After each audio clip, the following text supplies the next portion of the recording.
ನೀಡಿದ ಒಂದು ಹೇಳಿಕೆ ಜಾಗತಿಕ ರಾಜಕೀಯ ವಲಯದಲ್ಲಿ ದೊಡ್ಡ ಚರ್ಚೆಗೆ ಕಾರಣವಾಗಿದೆ. ಗ್ರೀನ್ಲ್ಯಾಂಡ್ ಅನ್ನು ಅಮೆರಿಕ ಪಡೆದುಕೊಳ್ಳುವ ವಿಚಾರದಲ್ಲಿ ಮಾತನಾಡಿದ ಟ್ರಂಪ್, ನಾವು ಇದನ್ನು ಈಜಿವೇ ಮೂಲಕ ಮಾಡಲು ಪ್ರಯತ್ನಿಸುತ್ತೇವೆ, ಆದರೆ ಅಗತ್ಯವಿದ್ದರೆ ಹಾರ್ಡ್ವೇ ಬಳಸಬೇಕಾಗುತ್ತದೆ ಎಂದು ಹೇಳಿದ್ದಾರೆ. ಈ ಹೇಳಿಕೆ ಯುದ್ಧದ ಸೂಚನೆಯೇ ಅಥವಾ ಇದು ರಾಜಕೀಯ ಮತ್ತು ತಂತ್ರಾತ್ಮಕ ಸಂದೇಶವೇ? ಮೊದಲು ಗ್ರೀನ್ಲ್ಯಾಂಡ್ ಏಕೆ ಇಷ್ಟು ಮುಖ್ಯ ಎಂಬುದನ್ನು ಅರ್ಥಮಾಡಿಕೊಳ್ಳಬೇಕು.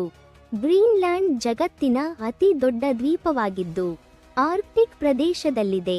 ಈ ಪ್ರದೇಶ ಭೌಗೋಳಿಕವಾಗಿ ಅತ್ಯಂತ ಮಹತ್ವದ್ದಾಗಿದ್ದು ಅಮೆರಿಕ, ರಷ್ಯಾ ಮತ್ತು ಚೀನಾ ನಡುವಿನ ತಂತ್ರಾತ್ಮಕ ಸ್ಪರ್ಧೆಯ ಕೇಂದ್ರವಾಗಿದೆ.